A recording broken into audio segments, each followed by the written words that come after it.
Welcome to eagle media. నేను Maheshwari. YCP MLC Duvvada Srinivas మరో మహిళతో కలిసి ఉంటున్న వ్యవహారం ఇటీవల రచ్చకెక్కడం తెలిసిందే. దువ్వాడ శ్రీనివాస్ దివ్యల మాధురి అనే మహిళతో కలిసి ఉండటం పట్ల ఆయన బిడ్డలు వేదికెక్కారు. ఈ విషయం మీడియాలో ప్రముఖంగా ప్రసారమైంది. ఆ తర్వాత దువ్వాడ భార్య వాణి భర్తతో కలిసి ఉండేందుకు అంగీకరించారు. పిల్లల భవిష్యత్తు దృష్ట్యా తాను ఈ నిర్ణయం తీసుకున్నట్లు ఆమె వెల్లడించారు.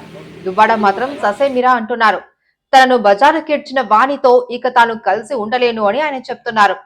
తాజాగా దివ్యల మాధురి ఎమ్మెల్సీ దువ్వాడ ఇంటి బాల్కనీలో కనిపించడంతో మళ్లీ రభసం మొదలైంది. దీనిపై దువ్వాడ భార్య వాణి, ఇద్దరు కుమార్తెలు తీవ్ర ఆగ్రహం వ్యక్తం చేశారు. కాగా ఇవాళ దివ్యల మాధురి కనిపించిన ఇంటిని కొత్తగా నిర్మిస్తున్నారు. ఈ ఇంటిని దువ్వాడ శ్రీనివాస్ ఇప్పటికే మాధురి పేరిట రిజిస్ట్రేషన్ చేసినట్టు తెలుస్తోంది.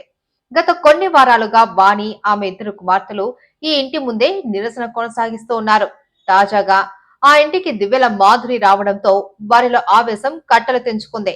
ఆ ఇంట్లోకి వెళ్లేందుకు వాణి, ఆమె కుమార్తెలు ప్రయత్నించగా పోలీసులు అడ్డుకున్నారు. అయితే ఇంట్లోకి వెళ్లేందుకు కోర్టు తమకు అనుమతి ఇచ్చిందని వాణి చెప్తున్నారు. దాంతో అక్కడ ఉద్రిక్తత నెలకొంది. పోలీసులు వాణి, ఆమె కుమార్తెలను అక్కడి నుంచి బలవంతంగా తరలించారు. ఈ నూతన ఇంటిని వైసీపీ ఎమ్మెల్సీ దువ్వాడ శ్రీనివాస్ తన క్యాంపు కార్యాలయమని చెప్తున్నట్లు తెలుస్తోంది.